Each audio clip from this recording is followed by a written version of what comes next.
So this class is super fun. And then we have this as well, which now we have the Flame Strike, which is insane. In this Baldur's Gate 3 guide, I'm going to show you one of the best Cleric builds that I've been using.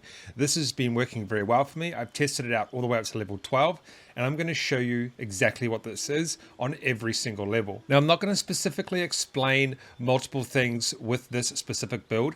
I'm just going to show you what I've done at each level and what has been working for me. So let's get started.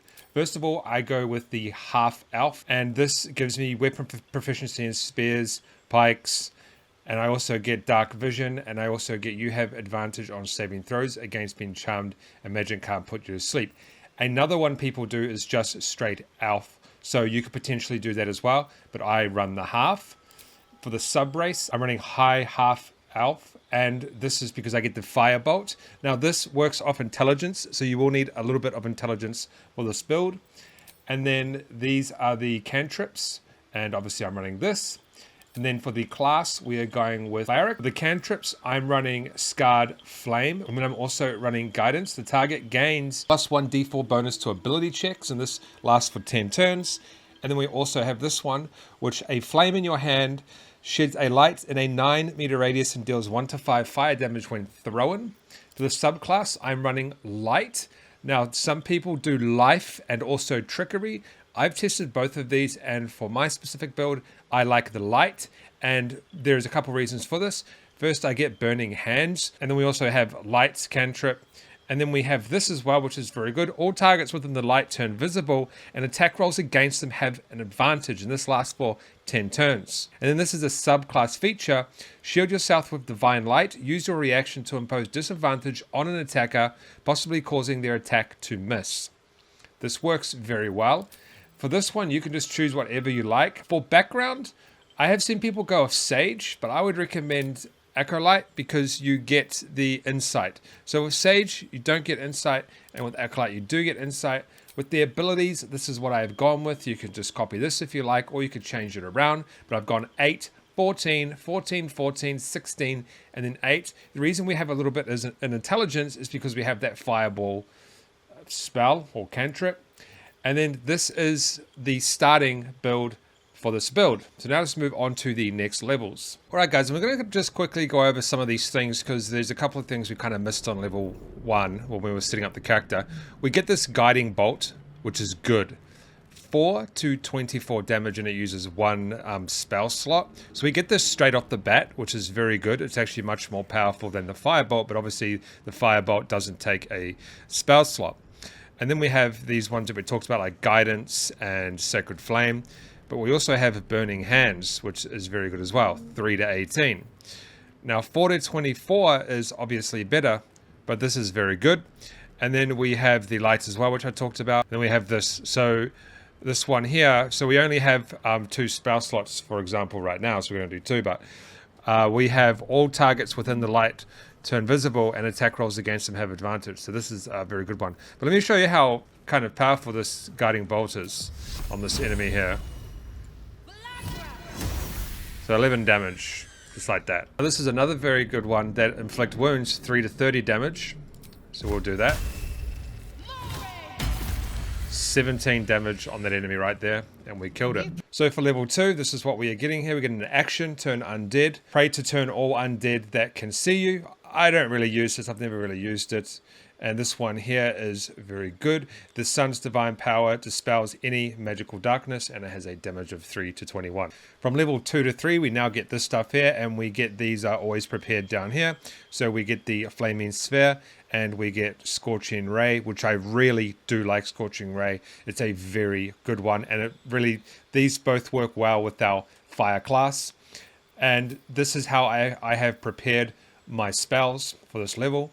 I have Guiding Bolt, and then I have Bless. Bless up to 3 creatures. They gain a +1 d4 bonus to attack rolls and saving throws. I have Hold Person, so hold a humanoid enemy still. They can't move, act, or react. Attacks within 3 meters are always a critical hit, and this lasts for 10 turns. I have Cure Wounds, heal a creature you can touch, and I also have Aid, which is heal your allies and increase their hit point maximum by 5 points. So this will heal up your companions. And that's what I've done for level 3. So now we have a bunch of stuff down here. Now, I would recommend doing a custom bar because it's just much easier. That's usually what I do. But let me just show you some of this stuff. So now we have Scorching Ray, which is a very good spell. I absolutely love it. It's one of my favorites. We have this one as well, which we can use. And I still have our nice basic ones here. So I really do like Guiding Bolt. It's very good. And Bless is good as well. And then we have these healing, health, and aid ones that we have. And we also have the Radiance of Dawn as well. At level 4, this is what I do. For my cantrip, I choose this one, gain advantage on intimidation and performance checks, and this lasts 10 turns. You could also potentially go with Blade Ward, which I have used on this build before and is good, but it's not very good in every single situation because you only get half damage from specific types of weapons and it only lasts 2 turns. So I would probably go with this one if you are a beginner to this game. This is much better. My spells are the same, and then we go to feat, and what you want to do is go to ability improvement and put 2 extra points into wisdom to pump that up. From level 4 to 5, so level 5, we now get these. Fireball, so essentially a much better version of Fireball, a level 3, and we also unlock this stuff here, and then we have Daylight as well. Now I've re-prepared my spells, which is usually what I run with, and I still run this selection here. And then I have 3 level 3 ones. I have Spirit Guardians, which I do like. I have Beacon of Hope. Your allies will regain a maximum hit point. Your allies will regain the maximum hit points possible when healed. They also gain advantage on Wisdom saving throws and Death saving throws for 10 turns. And then this one here is pretty good. I don't use this often, but it really just depends on the kind of situations that I'm in where I feel this might come in handy or this might be good. But this is a setup that I'm rolling at level 5. And these are the spells that we have unlocked. So really, your playstyle it really depends on your playstyle, but you'll get to this point and you would have played the game for some time now, or played your playthrough for some time, and it'll really be up to you about how you want to start building out your class from here. I'm just showing you what's the best for me.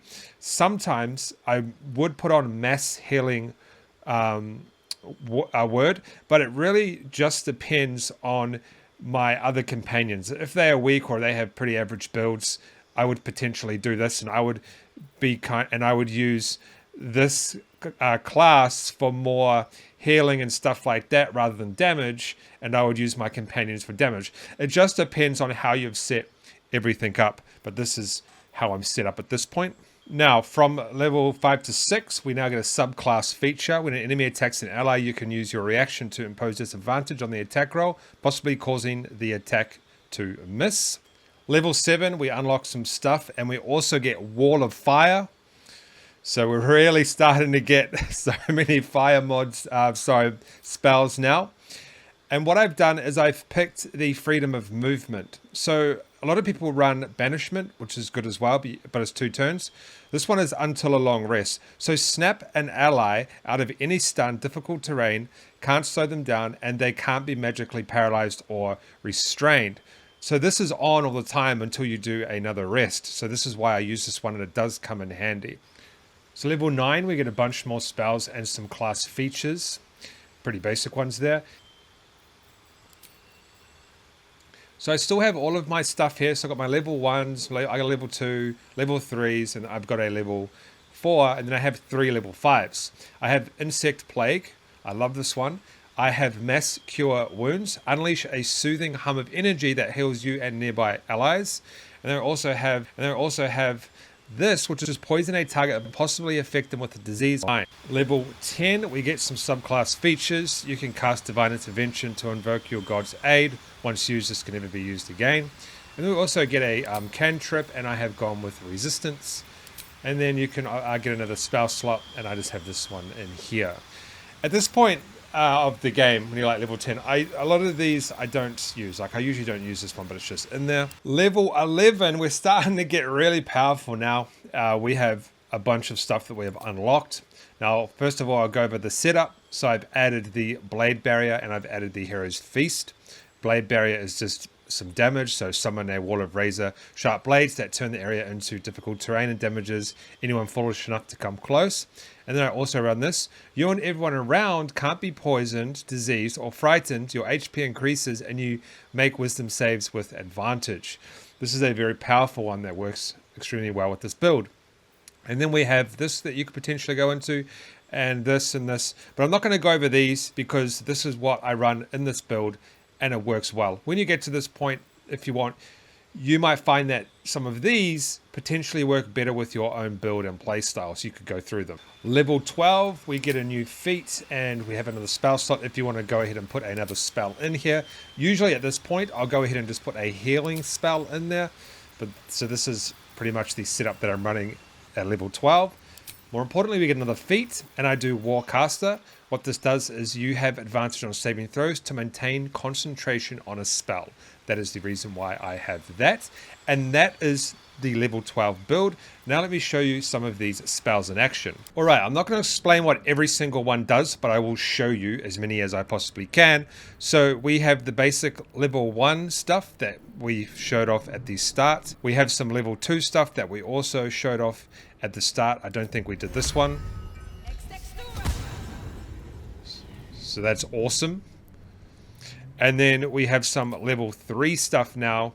Is it gonna hit? Is it? Oh, I wasn't sure what was gonna happen there. And then we have some of this stuff. So we only have 3 shots. How many do we have here? We only have 3 shots, right? So we have the big fireball. Insane. And then we have the, I'll do this one here. And you can pick a potential elemental damage, so we'll do the lightning. This one is awesome. And then we'll do one more level 3. And then for the rest of the level 3s, they are essentially stuff that helps us. So we could do Spirit Guardians. And it gives me that Spirit Guardians. You can see it goes around me. So yeah, that's the level 3 stuff. Then we get to level 4. We have a Wall of Fire, which we can do. So we can basically create a Wall of Fire within a specific range. And then we have obviously this one here, and then we have this here, call forth a Guardian that attacks nearby enemies. Okay, there we go. So this class is super fun.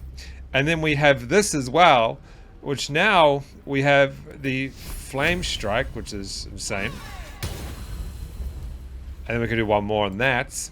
The Insect Plague, because that's one of my favorites. Plague of insects within a massive radius, huge radius. And then we'll do one of these bad boys, and we'll do the blades.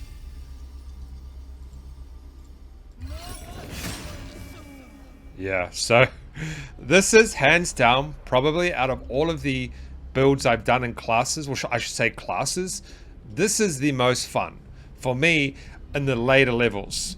Now, these are some of the reactions as well that we have. I just quickly go over these. Impose disadvantages on an attacker, so possibly causing their attack to miss. So this is when they attack you. We also have this, impose disadvantage on an ally's attacker, possibly causing their attacks to miss. And then this is another reaction, cast Shouting Grasp at a creature moving out of range. Alright guys, so I reckon you should go and try out this build. I just love it. There's just lots going on. It's absolutely chaos. I'll see you on the next Baldur's Gate guide. I hope you enjoyed this Baldur's Gate 3 build. Don't forget to subscribe, smash that like button, hit that notification bell, and I'll see you in the next video.